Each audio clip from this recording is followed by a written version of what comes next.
قابلیت ہے، اگر وہ قابلیت اس قابلیت کو وہ بروئے کار یعنی کہ کام میں لا سکے. روئے کار، کار کام کو کہتے ہیں، روح چہرے کو کہتے ہیں، با ساتھ کو کہتے ہیں. اگر وہ ان اس کے اندر جو خصوصیات ہیں اگر ان کو کام میں لا سکے تو پھر وہ ایسی چیزیں کر سکتا ہے، ایسے کام کر سکتا ہے جو کہ خدا کے کام ہوتے ہیں. یعنی جیسے موسیٰ علیہ السلام، ایسے انہوں نے جب اپنا عصا دریا کو انہوں نے جب مارا تو دریا جو ہے وہ پھٹ گیا اور اس میں راستہ ہو گیا. اسی طرح جب عیسیٰ علیہ السلام اور جیزس کرائسٹ جب کسی ایسے مٹی سے ایک پرندے کی شکل بناتے تھے اور اس میں پھونکتے تھے تو وہ اڑ جاتا تھا. یہ کام انسان کا نہیں ہوتا، یہ تو خدائی کام ہے کہ خدا کی طاقت ہوتی ہے، جو خدائی ہے جو زندگی دیتا ہے کسی چیز کو، انسان تو دے نہیں سکتا. لیکن جب عیسیٰ علیہ السلام اس مٹی کے پرندے کے اندر پھونک مارتے تھے اور وہ اڑ جاتا تھا، اس میں جان پڑ جاتی تھی، تو یہ کام الہی کام ہے جو کہ انسان کے وجود سے ہو رہا تھا. اسی طرح اور مثالیں کافی ساری ہیں جس میں انسان اتنے درجے تک پہنچ جاتا ہے کہ وہ ایسے کام کرتا کہ جو کہ کام جو ہے انسان کے لیے ما فوق الفطرت ہوتے ہیں، اس کی نیچر سے بڑھ کے ہوتے ہیں، بلند و بالا ہوتے ہیں.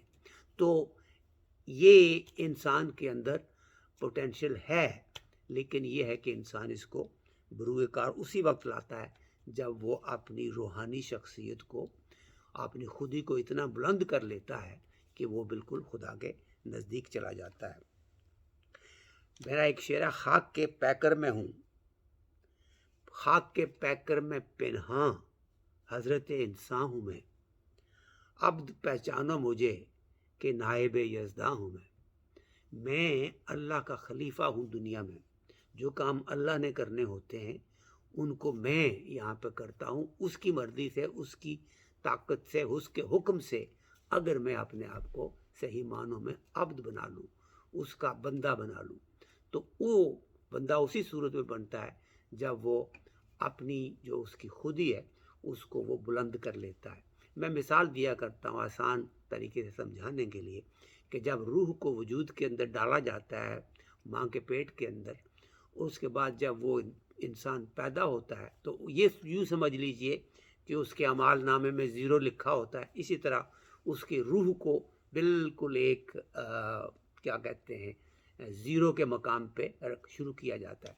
اب آپ کا یہ کام ہے اس کو 0 سے 100 تک اس کی نشو و نما کریں. تو جتنا آپ پاک صاف اس کو کریں گے، جتنا آپ اللہ سبحانہ و تعالیٰ کی طرف رجوع کریں گے، اور جتنا آپ اس روح کو اور اپنے وجود کو اس روح کے ساتھ ہوتے ہوئے جتنا آپ اس کو اللہ کے نزدیک لے کے چلیں گے، اتنا ہی آپ کا درجہ بلند ہوتا چلا جائے گا.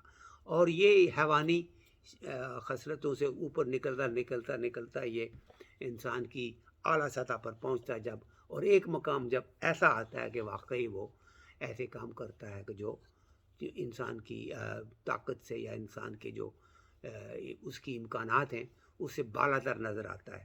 تو وہ پھر اس وقت وہ جو کام ہے وہ ایسا ہے جیسا کہ وہ اللہ رب العزت اس کی مرضی کے مطابق اس کے لیے تقدیر اس کی لکھ رہا ہے. تو خودی کو کر بلند اتنا کہ ہر تقدیر سے پہلے خدا بندے سے خود پوچھے، بتا تیری رضا کیا ہے. یہ ناممکنات میں نہیں ہے، یہ ممکن ہے، یہ ہوتا ہے، یہ ایسا ہے جیسے